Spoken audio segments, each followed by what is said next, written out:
2024లో సినిమాల పరంగా mega family వెనకబడింది. వినడానికి ఇది కాస్త ఇబ్బందిగా అనిపించినా ఇదే వాస్తవం. ఎన్ని ప్రయత్నాలు చేసినా మెగా హీరోలు ఈ ఏడాది సాలిడ్ సక్సెస్ అందుకోలేకపోయారు.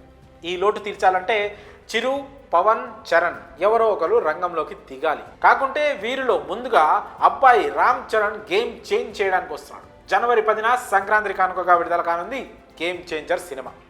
ఇప్పటికే ప్రమోషన్స్ జోరుగా కొనసాగుతున్నాయి. ఇక ప్రీ రిలీజ్ ఈవెంట్ కోసం గట్టిగా ప్లాన్ చేస్తున్నారు.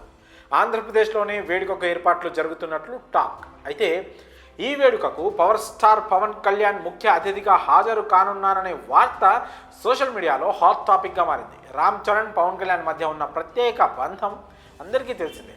ఇప్పుడు బాబాయ్ అబ్బాయి కలిసి ఒకే వేదికపై కనిపించబోతున్నారనే వార్త మెగా అభిమానుల్లో ఆనందాన్ని పెంచుతుంది. ముఖ్యంగా పవన్ కళ్యాణ్ ప్రస్తుతం రాజకీయ బాధ్యతలతో బిజీగా ఉన్న నేపథ్యంలో ప్రీ రిలీజ్ ఈవెంట్లో ఆయన హాజరు కావడం ప్రత్యేక ఆకర్షణగా ఖచ్చితంగా మారుతుంది. ఈ ఈవెంట్ జనవరి మొదటి వారంలో గ్రాండ్గా జరగనుందని సమాచారం.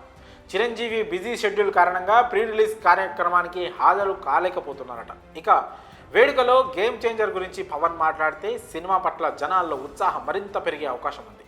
శంకర్ దర్శకత్వంలో రూపుదిద్దుకుంటున్న ఈ చిత్రం పాన్ ఇండియా స్థాయిలో ఇప్పుడిప్పుడే కాస్త సౌండ్ పెంచుకుంటోంది. నిజానికి శంకర్ ఫామ్లో ఉంటే లెక్క మరోలా ఉండేది. ఇండియన్ 2 దెబ్బతో ఆ లెక్క కాస్త మారింది.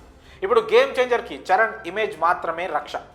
RRR తర్వాత చరణ్ మూవీ రిలీజ్ కావడం ఇదే తొలిసారి. సోలోగా వెళ్తే అక్కడ ఎలా రిసీవ్ చేసుకుంటారో అనే అంచనా వేయడం కష్టం. కానీ సౌత్ మార్కెట్లో చరణ్కి మంచి పట్టుంది అన్నది స్పష్టం. ఈ క్రేజ్కి పవన్ మాన్యా తోడైతే ఓపెనింగ్ సర్దిరిపోతాయి. ఎలాగో పండగ డేట్ కాబట్టి 2 తెలుగు రాష్ట్రాల్లో 200 కోట్లు దాటే ఛాన్స్ ఉంది.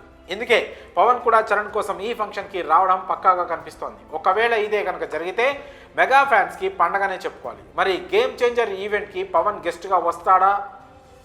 వస్తే అది సినిమాకి ఏ విధంగా ప్లస్ అవుతుంది అనే దానిపై మీ అభిప్రాయాలను కామెంట్స్ రూపంలో తెలియజేయండి.